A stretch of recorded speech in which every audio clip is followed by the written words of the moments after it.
So, ganito naman po ako magkahid ng buhangin mga ka-guys. So, ayan o.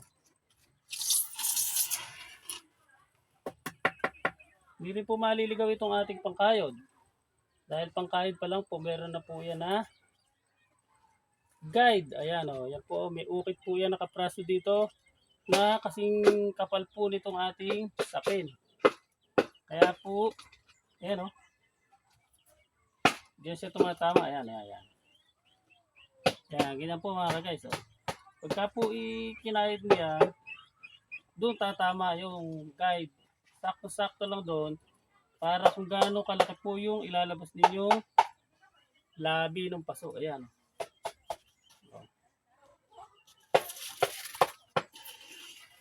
Ganun po yan mga guys. Ayan. Yeah, kaya po merong ganito yung mga pangkayod. Sa mga nakakuha po ng mga pangkayod. Ayan. Ganyan po yun. Ganyan po paggamit.